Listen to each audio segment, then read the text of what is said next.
in Alabama, in Tennessee, in Georgia, in Louisiana, and across other areas of the South. I am Joey Womack, founder of Goody Nation. We are a nonprofit that is focused on helping tech focused social entrepreneurs and diverse founders close the relationship gap.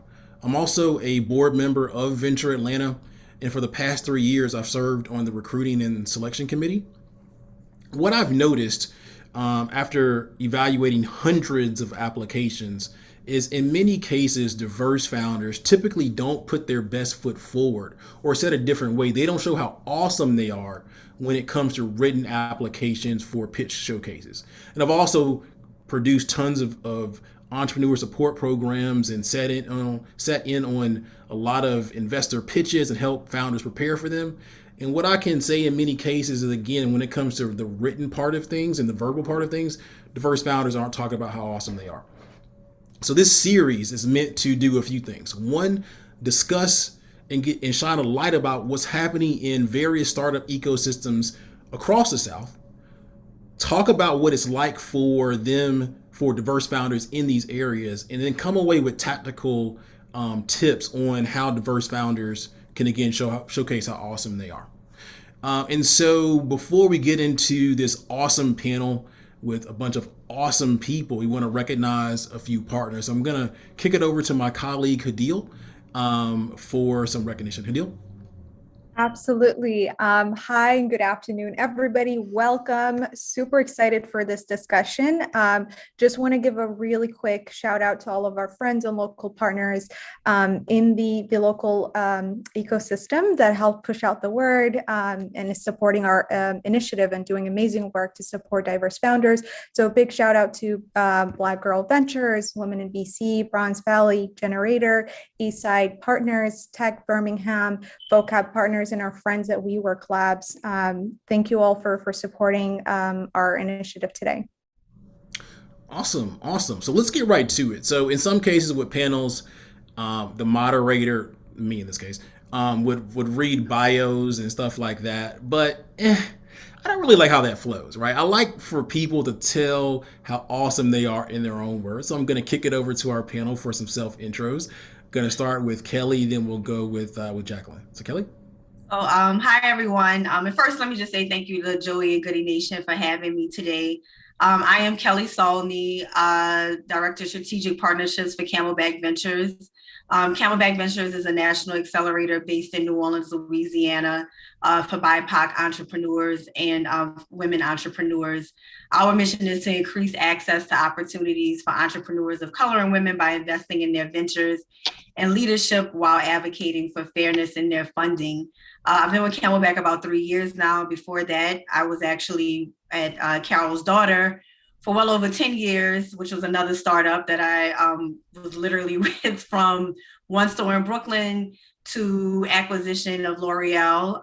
So I know firsthand, I have worked firsthand with a Black female founder who got to see her dream come to fruition. But what drives me about work at Camelback is I know how nuanced that story is, and I think that's a problem. And I think everyone should have the same equal opportunity to see their entrepreneurial dreams come to fruition. And the last great thing about me is I am a rattler, just like Joey. I am a graduate of FAMU.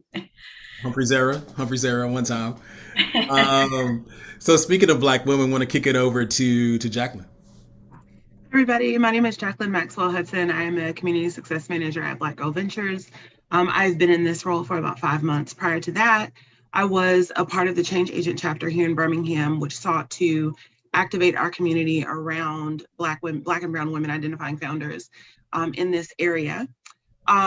We exist because of the realization that Black women and brown women were receiving less than 1% of venture capital. And so Shelley Bell, our CEO, founded the organization to provide low barrier access to capital, which has grown into access to capacity, going from being a business owner to a business leader in their respective areas through our fellowship program, as well as community through BGV Connect, because sometimes the answer literally is in your peer. It's in the girl next door.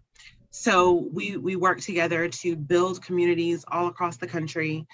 We have 5 fellowships going on right now in Chicago, Cincinnati, Philadelphia, New York, and Miami. I don't know. I think I got all 5 of them there.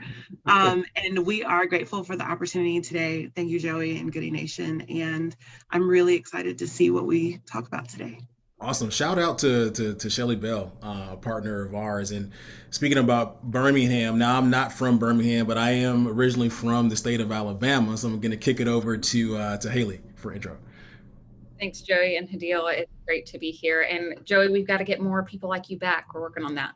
But my name is Haley Medved Kendrick. I am the director of the Bronze Valley Accelerator. I sit in between 2 organizations, Bronze Valley, which is a CDFI venture fund and one of the few in the country that is focused on providing capital at the early stages to founders of color and female founders. And we have been doing that for about 3 years now and invested in 10 companies. As a CDFI, we do have a geographic area that we focus on, which is the state of Alabama and the state of Georgia for 60% of our investments, but do make opportunistic investments outside of that area and have some in Chicago, Philadelphia, and looking at some in West Coast states now.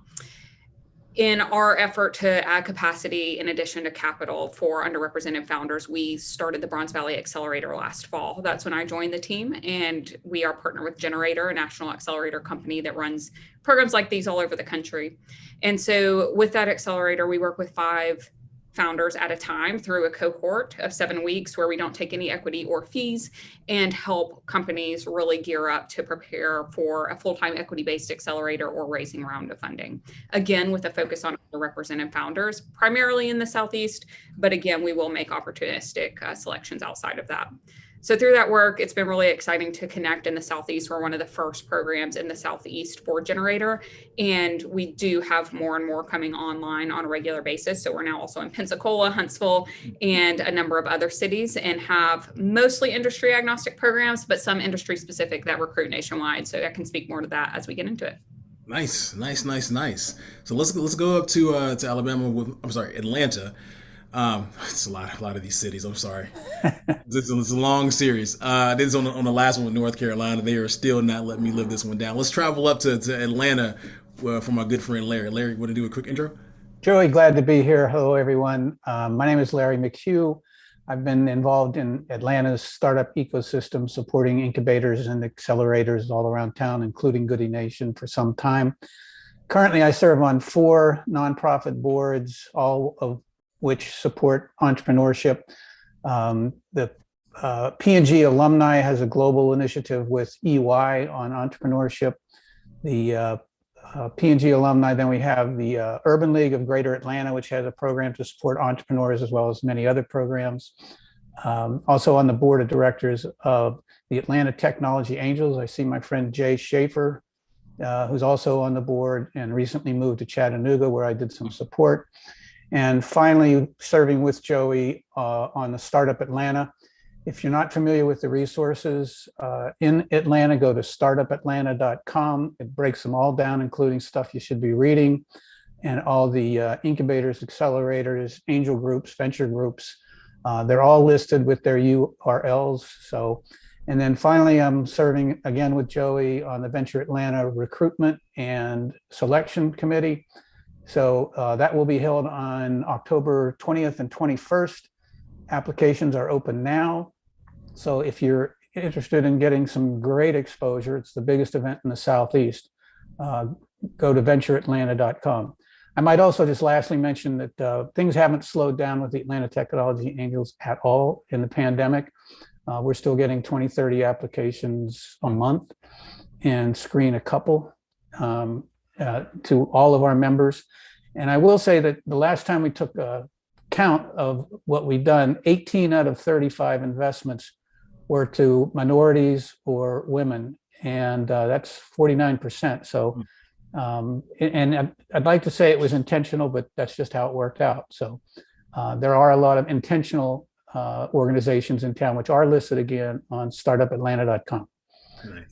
Nice. We'll continue to send you some more awesome founders. And so before we hop into the discussion on what's happening really across the Southeast in these ecosystems, want to take a second to recognize the other partners on this initiative, Venture Atlanta's initiative. We have Georgia Power, which is part of the Southern Company, which I know spreads across the Southeast. We also have Invest Atlanta. So all-star cast here, all-star cast of partners. So let's get right into it. Actually, I want to, and so by starting with it, I want to go a little bit. I'm going to show my home state a little bit of favoritism here and start with Alabama and I'm going to start with Haley.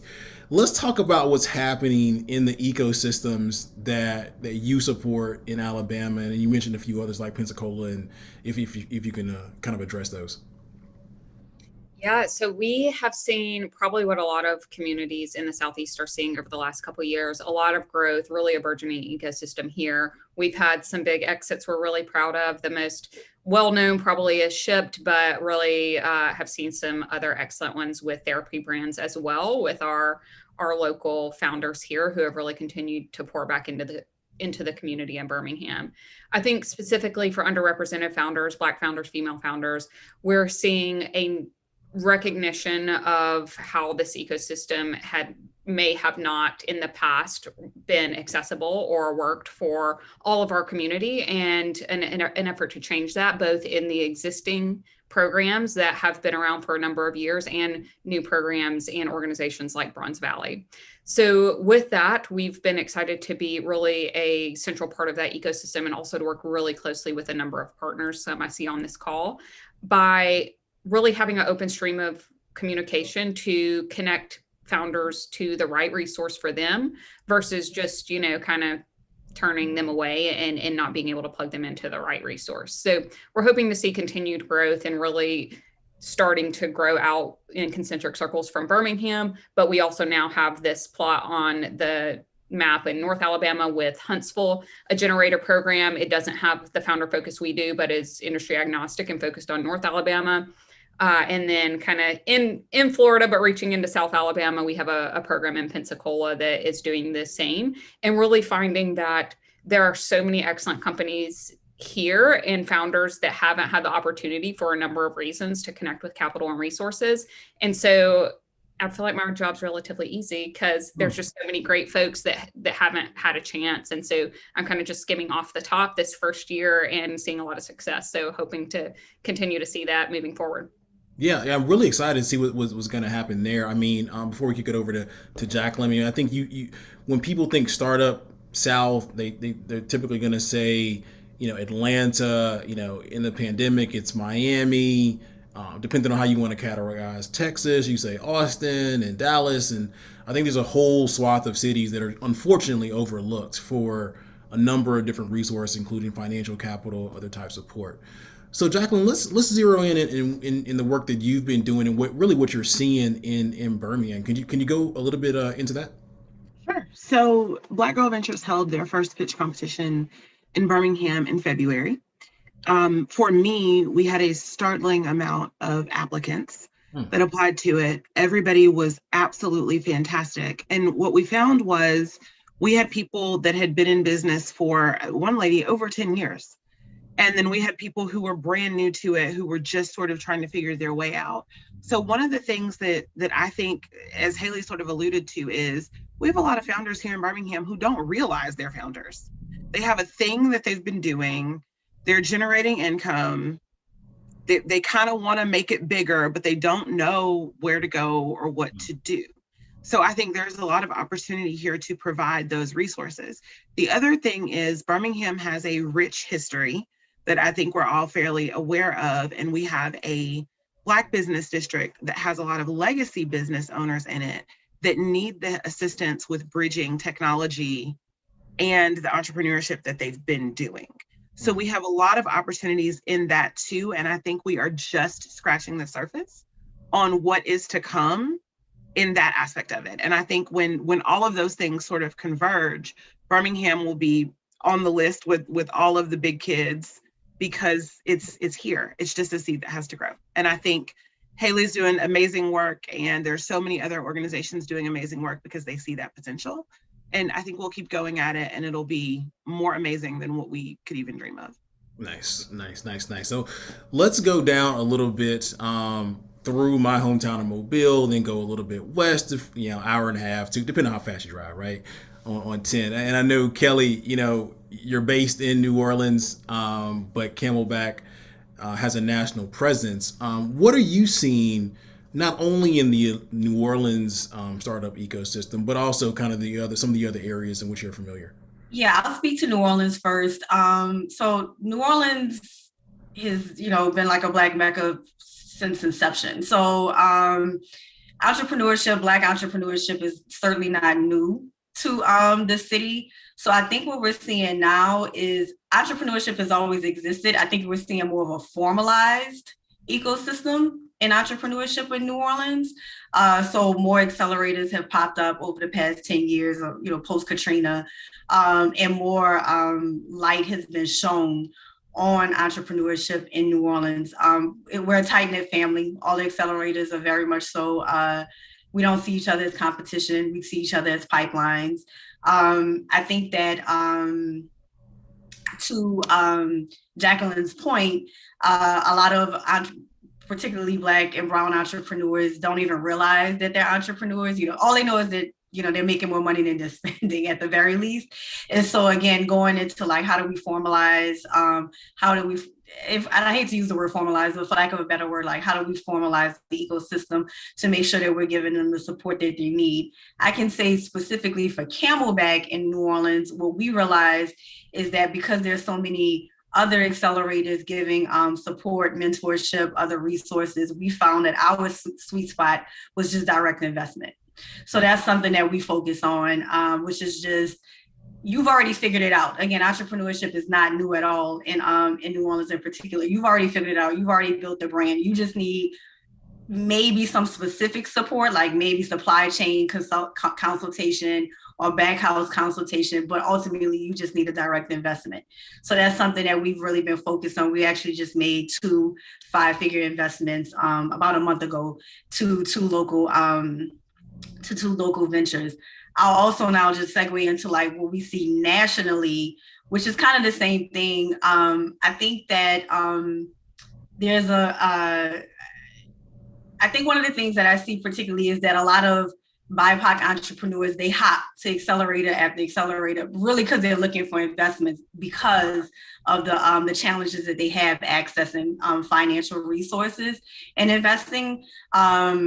So that's where our advocacy work comes in. So we do a lot of grassroots and grass tops programming at Camelback. The other thing I would say that we see is while, like Black women are clearly crushing it in terms of the rise of entrepreneurship, what we find is that, and I'm a fundraiser for Camelback, I should say that as well, is that oftentimes they offer mentorship, funders offer mentorship, but not funding. So what happens is a lot of our entrepreneurs are over-mentored and underfunded. So again, we have Aaron Walker, our CEO, has really challenged the organization to really think of ourselves as organizers. And really, again, I think that there's an opportunity for more advocacy work done with funders. So it's not always about what the entrepreneur could do different, but more so what the funders should be doing different. So that's something that we've been focused on a lot lately at Camelback. Nice. Thanks. I feel like in particular for the Black tech movement in this country, the work of what happened in New Orleans, I'd say it really about 2013, 2014, 2015, with a number of individuals, particularly around Essence Music Festival weekend, was instrumental in getting the ecosystem to the next level. So let's get back over to Atlanta and the surrounding areas. Larry, what are some of the things that you're seeing? Well, it's 10 or 15 years ago, there were like 2 organizations in town that supported entrepreneurship at any level, especially on the technology side. That was Georgia Tech's Advanced Technology Development Center, or atdc.org, and the Atlanta Technology Angels on the funding side, angelatlanta.com or .org. Now there's something on every corner, I think, between the co-working spaces and incubators, accelerators, and several of them are focused solely on supporting females and minority entrepreneurs. One example would be the Russell Center, russellcenter.org. on the west side, focusing on Black entrepreneurs of any stripe, not just technology. On the venture side, there are several that have shifted focus. Panoramic Ventures is huge. I think they just raised $50 million to support entrepreneurs. Valor Ventures is funded by Lisa Calhoun, strictly female and minorities. So as George Floyd's daughter said, my daddy changed the world. It definitely changed the focus. In my experience in organizations like the Urban League, a lot of big companies have shifted from what you might call window dressing, focusing on diversity, equity, and inclusion. And now it's everybody's out and on it. Recent example is King and Spalding, a big law firm, partnered with the Russell Center. And if you look on their website at the organizations that are funding them and supporting them, it's just a who's who of everybody in Atlanta. Another organization, if you're an entrepreneur and want to get into what I think is the best accelerator, it's Engage. I think it's .org, ENGAGE. It's on the same floor as the ATDC. But they had, I think the number now is 13 or 14 of Atlanta's largest companies each write a check for $1.5 million and hand it to their director, Blake Patton, and say, make this the best accelerator on the planet. And I think they're in their 4th cohort now. And each company that gets accepted gets a grant of $150,000 to get rolling, and the best connections you could possibly get. One company that I'm familiar with that sold ion batteries instead of lead acid batteries. Week 1, they had meetings with UPS, Delta, and Home Depot. Home Depot spent $50 million a year on lead acid batteries for their forklifts. So those kind of connections are invaluable. So there are tons of resources. Again, they're all listed on startupatlanta.com, and anything specific, fire away. Nice. And I know from New Orleans, Samitra Wilson was a part of one of the recent Engage cohorts. Right. So yeah, and there's great work going on all across the rest of the Southeast. I know in Chattanooga they're doing some great things. In Nashville, I know Marcus Whitney's doing some good things. You see even up in Louisville, they're doing some great things around health there and their healthcare councils. So it's a large footprint to talk about. We're going to kind of zero in on a few of these certain areas. Haley, I do want to kick it back to you, right? I mean, and I know that Jacqueline alluded to some of this stuff, but now that we have a good sense of what's going on in the state of Alabama in particular, I think you also alluded to some of the challenges. I mean, what does it look like, and or could you highlight maybe some of the challenges that diverse founders in the state face? Yeah, I think most won't come as a surprise to most people, and Jacqueline and Kelly already mentioned just general access to capital and being over-mentored and underfunded.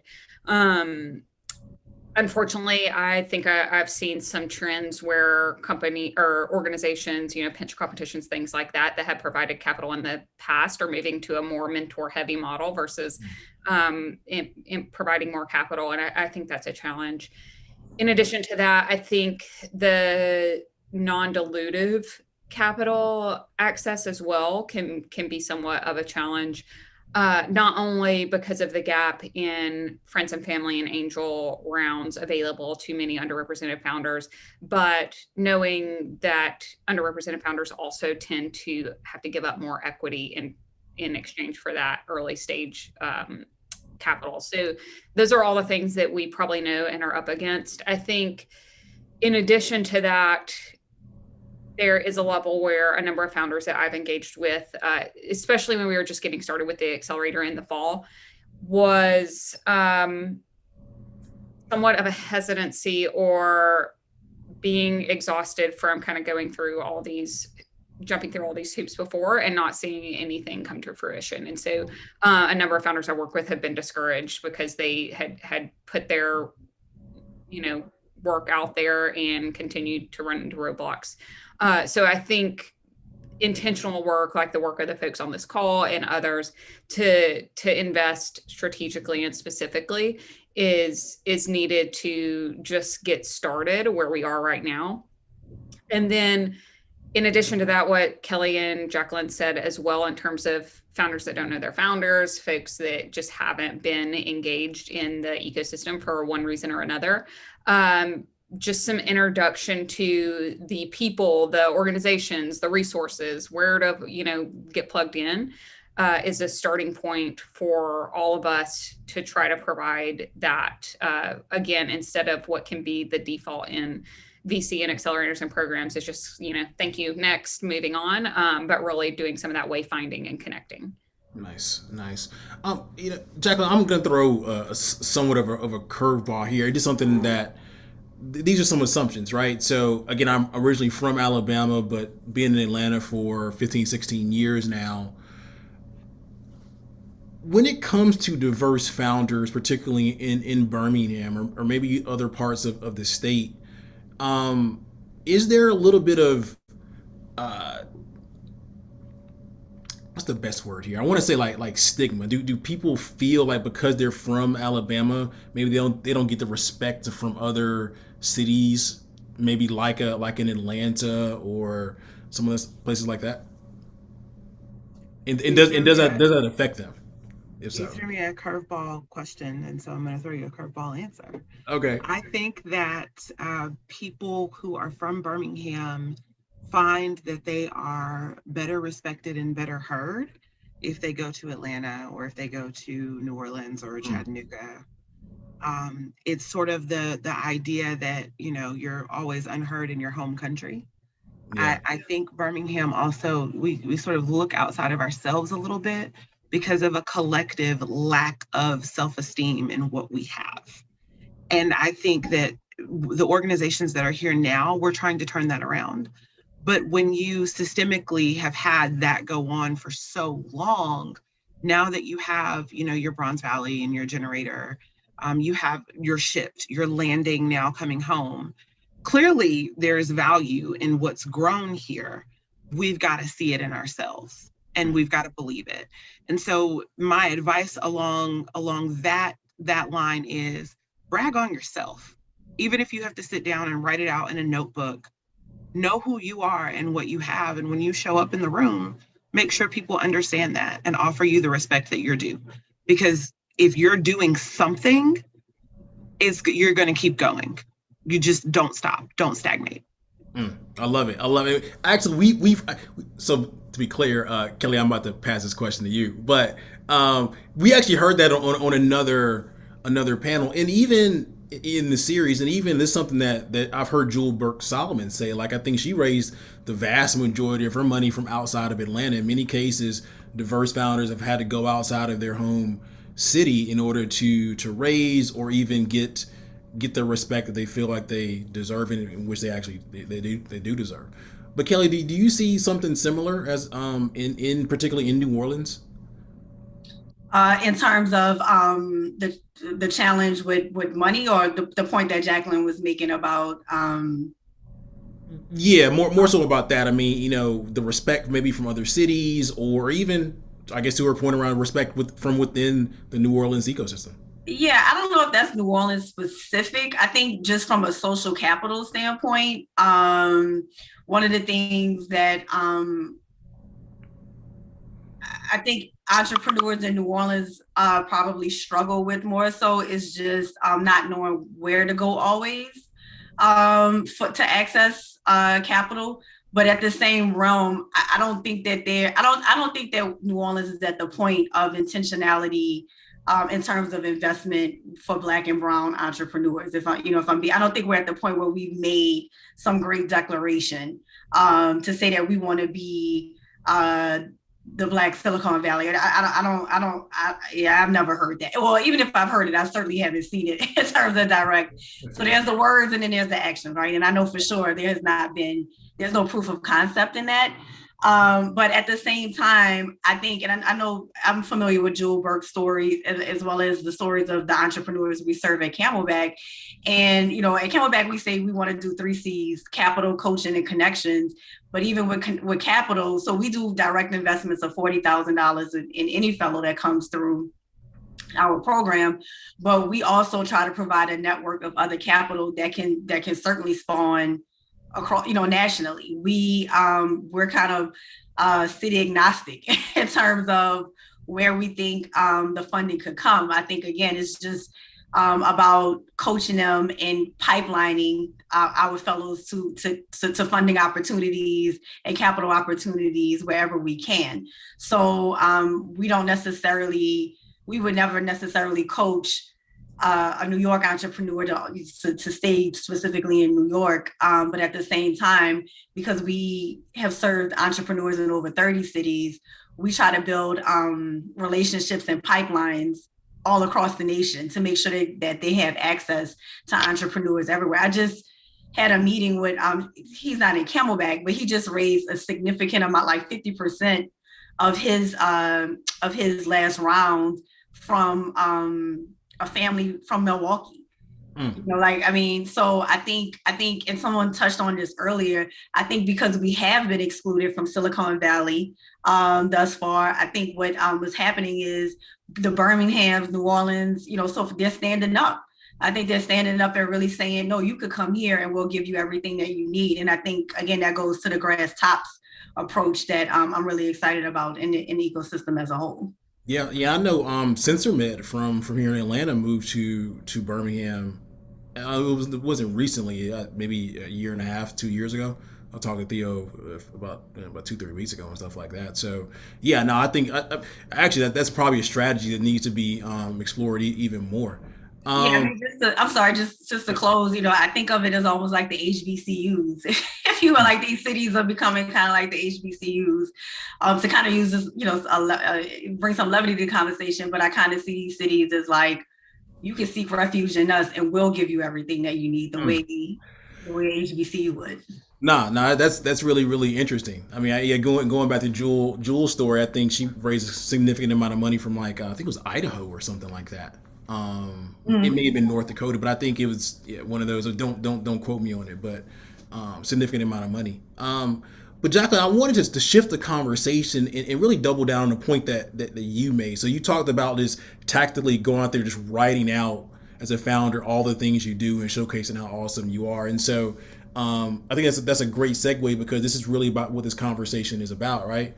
And so I want to get you all's thoughts on, and let's start with written applications, right? I'm assuming that for all of you all's programs, a person has to apply, or maybe if they don't have to do it for your programs, I'm sure you've seen some, right? So let's talk about how a founder may jump off the screen for you when it comes to evaluating a bunch of written applications. And so for those watching, as a founder, you talk about user persona and stuff like that. I think the persona of an evaluator of a program or pitch competition that has a written application is, you get selected because you're doing a lot of stuff in the ecosystem, right? You probably having some name recognition, which means that you're being pulled a lot of different ways.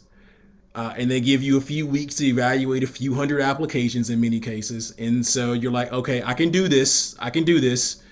2 weeks to go. Okay, it's getting kind of tough. I can probably do this. Then it's like, oh snap, I don't have a lot of time. Let me get on it. And then you start just looking through applications. The first 10 or so, you're like, okay, you take about a few minutes. Then it dawns on you, you don't have a lot of time to spend like 10, 15 minutes on every application.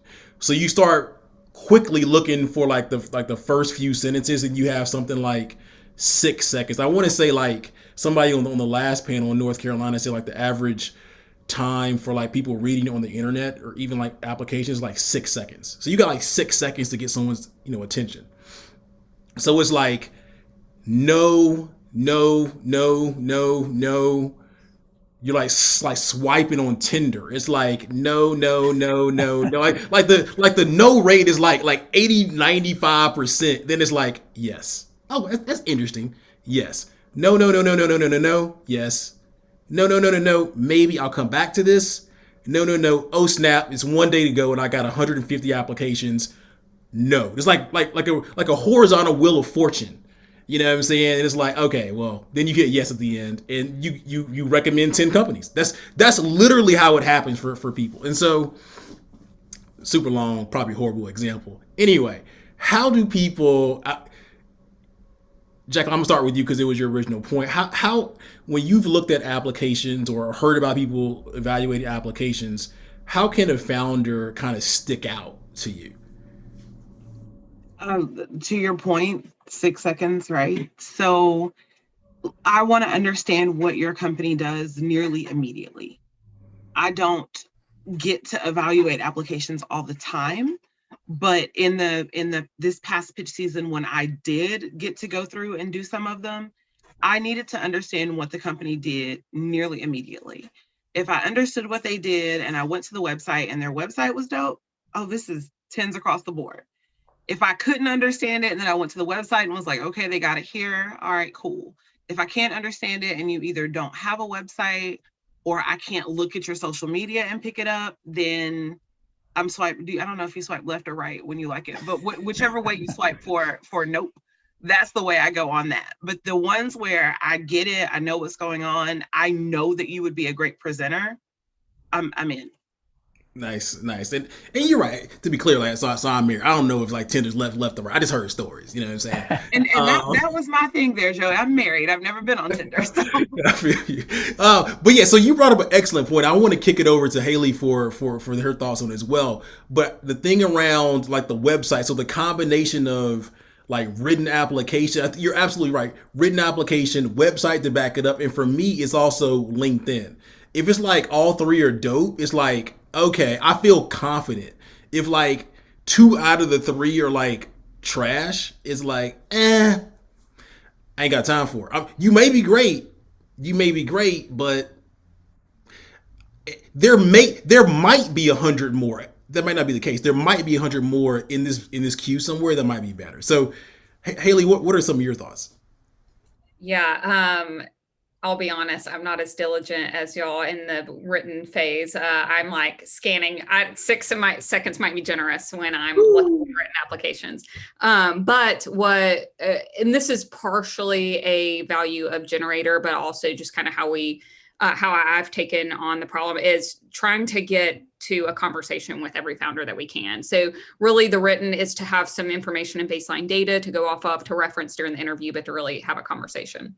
But in that written piece, to stay in spirit of the question, if talking about if their website or LinkedIn or whatever is trash, if the response to the application is trash, so that doesn't show me a lot about the business, but it shows me about like how invested the founder is to like put their best foot forward. And if it's, the question is like, what is the problem that your company is solving? And if it's my CarMax, it's like chap lips and it's lowercase and there's no punctuation. I'm like, oh, they didn't spend a lot of time on this. And so that's a piece of it. But really at the written stage, what I'm looking for is what Jacqueline said. Do I know what you're talking about? A lot of times founders, especially technical founders, can get very verbose in their description of what they're doing. And I'm not stupid, but like if I read your description and I'm like, I don't know what that means. It just takes a lot more time when I do get that in-person meeting or Zoom meeting with the founder to get to the meat of understanding if it's a good fit and if we can add value. And so the more simple, direct, to the point, and also complete that the application is, the more helpful it is for me to move it forward. And along the same lines, also focus. A number of times I've seen applications that might be, we're ABC LLC and we have product 1, 2, 3, and 4. And this product number 4 is really the one that I want to work on in the accelerator. And I'm just like, just talk about 4. I don't want to know about like what your LLC is called. So just focusing directly on what you want to work on and getting it to me as clearly as possible. And then really, I want to have a conversation. Nice. Larry, I want to kick it to you. I mean, you've seen plenty of applications, not only through Venture Atlanta, but I'm sure Atlanta Technology Angels and probably some other things as well. What kind of jumps off the page to you? Well, let me share some bad news and some good news. First, the bad news is that it's very competitive. Example with the Atlanta Technology Angels, we get, like I said, 20 to 30 applications from entrepreneurs a month. Jay Schaefer and Bill Majette and our analysts who are MBA and law school students screen those, let's say 25 down to 6 that actually present to a small group of ATA members. And then from that 6, we pick 2 to pitch to the general members. And the individual members may or may not funded. Typically, when we fund a company, it's between $150,000 and maybe $400,000, and the members choose how much they want to put in, anywhere from like $10,000 to $100,000. The good news is, though, is that, and I know the Atlanta community and Chattanooga community pretty well, is it's extremely collaborative and cooperative. Example, I was asked to put together a panel on resources for entrepreneurs, and the head of the organization points at me and said, "Well, that's you." I said, "I got it." And I picked up the phone and called some of the leading people in the startup ecosystem, whether they were investors or running incubators, whatever. Literally everybody I asked to be on the panel said yes. And a guy by the name of John Yates, who runs the technology fund for Morris, Manning, and Martin, who's probably the best connected guy in Atlanta. When I was introducing him, I could have spent 20 minutes on that alone, but he comes up and he says, "I'm so honored to do this." And I said, "John, you know you're not getting paid, right?"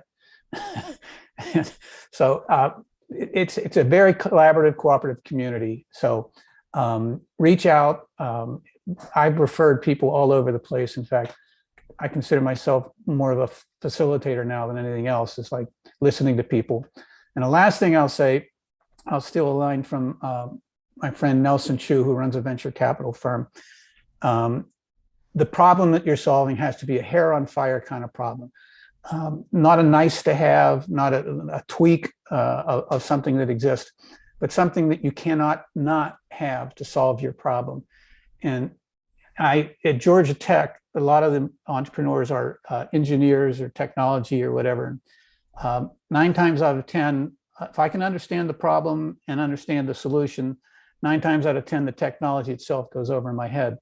And like Haley and Jacqueline were saying earlier, don't get too hung up on. I've seen people actually have their code in their pitch deck, and unless you're talking to another engineer, forget about it. So keep it simple and stupid, because some folks that are able to write checks are not engineers or technologists. So focus on the problem and the solution. Wow. Code in the deck. So before I kick it over to Kelly, a few things. One, shout out to Nelson Chu. Nelson gave me a bit of advice, and I'm going to showcase my age here. I think it was 2008. You gave me, it was a very quick comment, but it changed my life around developing an MVP for my product versus doing a full out build. And then two, but if anyone has any questions, please drop them in chat, make a comment, we'll get to them. Kelly, on your side of things, I'm sure I'm making the assumption, like you see written applications, or I do. How can people stick out to you? Yeah, I mean, Larry I'm gonna pick up where Larry left off. So I'm looking for mission alignment off top. Like, I'm looking that you are mission aligned with Camelback, and then I'm looking to see what is the problem you're trying to solve. Do you have a great handle? We serve social entrepreneurs. So from a social standpoint, then what I'm going to do is, if you're claiming to be all about diversity, I'm going straight to your website. And if I don't see any Black or brown people, then I already know that you're not serious about it. So I'm checking things to see, I'm also looking for authenticity. I'm looking for your story. I'm looking for your passion. Those are the things. To be honest, I'm not really as concerned about your grammar and punctuation, because if I get you into fellowship, I can, haze you about that once you're here. But like, I'm more so worried about like your authenticity, your commitment. I'm looking for your resilience. I'm looking for your story. I'm a big believer in story and storytelling. So I'm looking for your story. And again, I'm looking at everything lines up. If you are telling me that you want to change the educational system, that I already know is Black and brown kids are marginalized in every city. It doesn't even, I'm looking to see the connection in that, and how your venture plans on advancing or improving or solving a problem from that standpoint. But if I go to your website and I don't see a true representation of who you're claiming that you're trying to serve, then I don't need to read anything further. I already know you're not serious, or you're not serious as it relates to what we're trying to do at Camelback Ventures. Nice.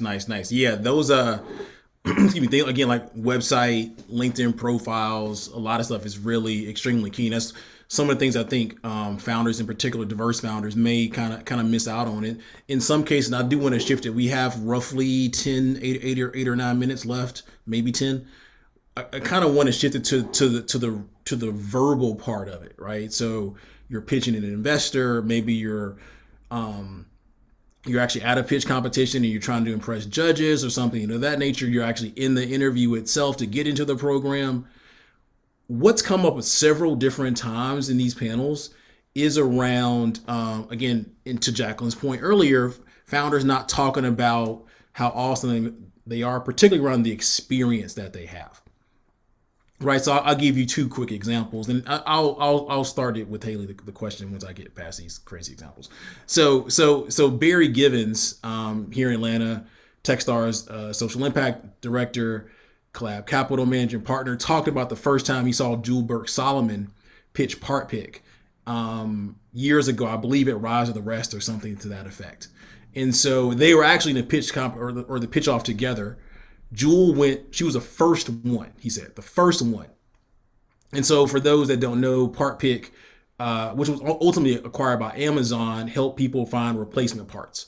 And so she talked about how her grandfather was looking for replacement parts. Now, at the time she had the idea, she worked at a company that serviced people and gave them replacement parts. And so her idea was to use technology to make it better. So she told a great story, to Kelly's point, a great story about her grandfather, personal story, and Jewel's an amazing storyteller. The domain experience of working for this company for a number of years in the space, and then it was a cool solution, right? And so actually Barry said he went and literally rewrote his entire script in the time before he got on stage, and actually used it to actually win and get it. I think he got into, maybe it was Venture Atlanta or something like that.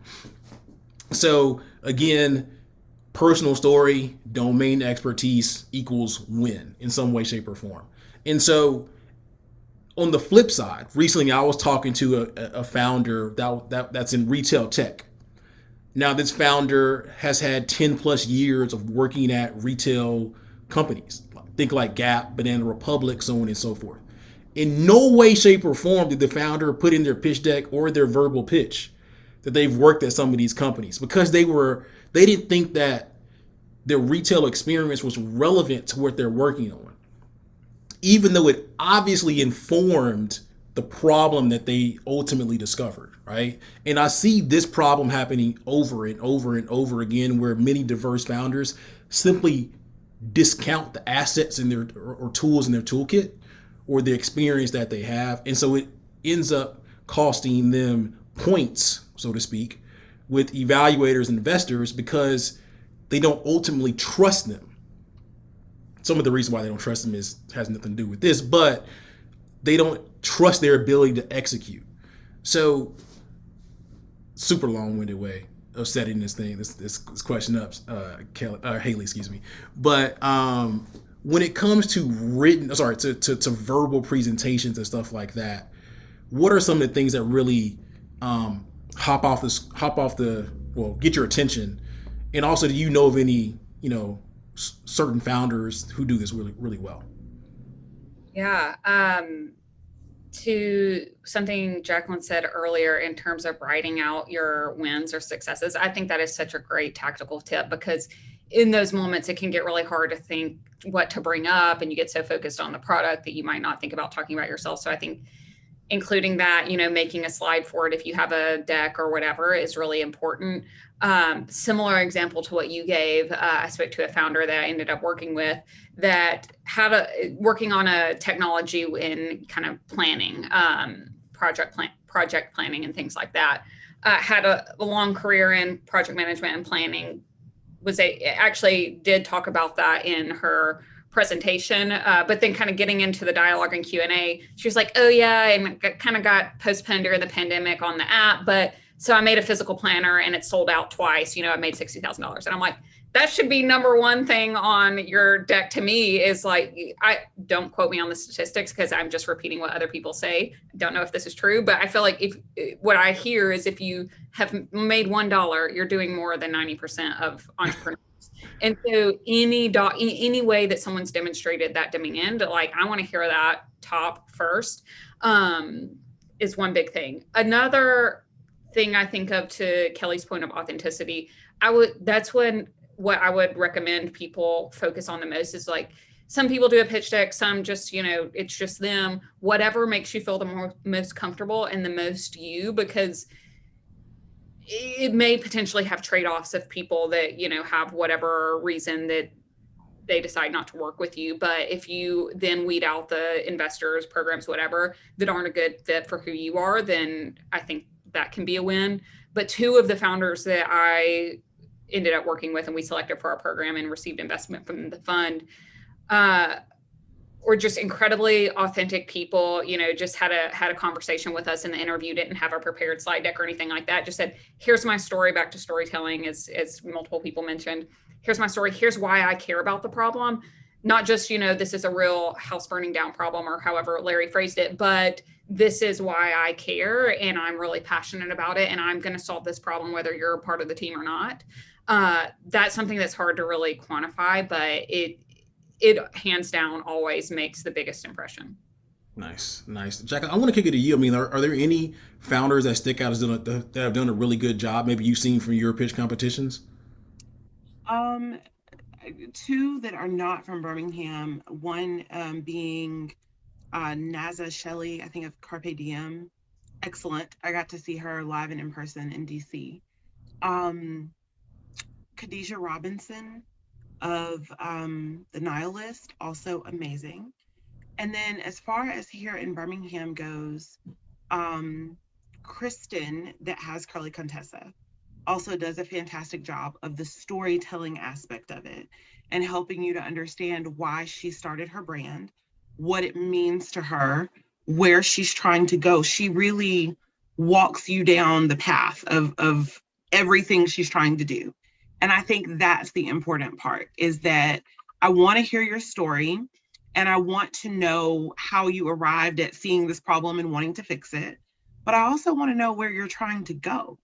Don't just stop yourself with where you are today in this pitch competition. And the other thing that I'd like to say is authenticity, as Haley said, is key.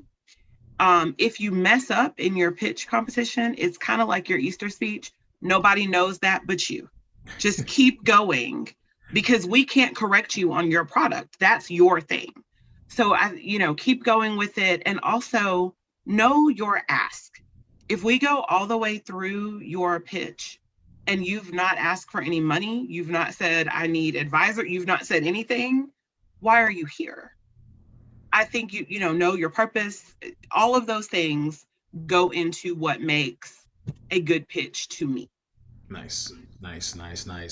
Kelly, I want to pop it over to you. Yeah, I mean, I think a few things. First, I want to be clear. We're not expecting you to be pitch ready when you apply at Camelback Ventures, right? So that's why I think when I brought up the authenticity piece, that's, I'm just looking for your story in that moment. And I would say just two examples that have really stuck out to me, who are Camelback alum. One is Brandon Anderson with Raheem AI. He tells this amazing story about how his partner was killed by a policeman, and that's what drove him to create Raheem AI, which helps communities report police interactions. And it's a data collection and AI service to help police departments be better. That's not, obviously I'm not as good enough pitch. I don't pitch as well as he does, but he just tells us, it's just such a powerful story that I think, unfortunately, but at the same time, fortunately, just is relatable because of the times that we're in. And so he just does a really good job of making it about the audience, which I just think is just extremely compelling. But then on a more joyous note, I guess you could say, we have another alum by the name of Tony Weaver, and his venture is Weird Enough Productions, and he's like this proclaimed nerd. And I think he just does a good job of like saying, I'm talking to the people who want to like connect with their inner nerd. Like I have a specific audience that works for me. I'm not trying to talk to everyone. I'm not trying to appeal to everyone. I never have appealed to everyone. That I've been a nerd all my life. And so I think he's just done an incredible job of just saying, no, here's my audience. And I just want to own this particular owner. I'm not for everyone, and that's okay. And this is the lane I want to play in. And I think that he's found he has always stayed relevant because he knows exactly where his lane is. And I think that's important too. Like you may not be for everyone, and that's okay. So every pitch competition may not be for you. Every pitch opportunity may not be for you. You have to really own who you are and tap into those like-minded people. No, I love it. Know who you are, but also, yeah, to your point, tap into who you are. I think if we were innovation, we're probably all nerds. We probably should all just be inner nerds. And I have seen the Raheem AI pitch, and it is powerful. Like I wanted to write their brother a check like immediately, and I ain't got no money. So, so Larry, any quick stories or things that jump out to you? I just push for the Venture Atlanta applications again. Anybody from Washington, D.C. and Maryland over to Texas to Miami, anybody in the Southeast is eligible. And again, if you're in the Atlanta area, startupatlanta.com lists all the resources available. And if I can be of any help, I'm on LinkedIn and my contact information is on my profile. So happy to help. That's what I do. Nice. Yeah, let's do this. Let's do some quick. How can people get in contact with you? Haley, want to kick it to you. How can people get in contact with you or the organizations? Yeah, my email is haley@generator.com. We make it real confusing by throwing a number 8 in there. It's where the A should be. I'll put it in the chat, at least on Zoom. BronzeValleyAccelerator.com. You can book time with me. Again, we like those face-to-face meetings. So my number one thing is schedule time. Let's chat. Again, let me hear about what you're working on, and then we can dive in from there. Nice. Jacqueline? I am Jacqueline at blackoilventures.org. I'm also on LinkedIn. You can feel free to reach out to me there. Be sure you check out our website, blackoilventures.org, to see the upcoming pitch season and to apply for our next round of fellowships. If you're in the right city, let me say that. Nice. And Kelly? Yeah, I'm Kelly at camelbackventures.org. But I think the more important email is probably hello@camelbackventures.org. I mean, I'm only deciphering between the two is because I actually don't work in programming. So I'm probably going to just direct you to someone in programming anyway, but you can feel free to email me at any point. Also, be sure to check out and sign up at www.camelbackventures.org to receive information on when our next cohort opens, which should be sometime in the fall. Nice. Awesome. So this was a great conversation. Learned a lot about what's going on across various cities in the Southeast and what it really takes for founders to put their best foot forward. And so as Larry mentioned, reminder to all founders out there, apply to Venture Atlanta by August 6th. That's ventureatlanta.org. If you're looking to get feedback on your application, do a few things. Go to the website, download the questions. You could put them in a Google Doc, and we are more than happy to give you some feedback on your application. The best thing I can tell you is to double down on what these awesome panelists said today. Put your best foot forward tactically, like Jacqueline said. Write out all the things that make you who you are, know who you are, and talk about how awesome you are, and then put them in that application and do it in a very clear and concise way, especially immediately. Talk about your wins. Talk about the progress you made and what's said before. Also mention like where you see this thing going. That's how you get the attention of not only the Venture Atlanta recruiting and selection committee members, but any person who's going to evaluate any application you have moving forward. So this has been awesome. Everyone take care, be safe out there, and outwork yesterday. On behalf of Venture Atlanta, Georgia Power, Metro Atlanta Chamber, and Invest Atlanta, we thank you for coming out, and we'll see you all later. Peace out. Thank you. Bye, y'all. Bye-bye.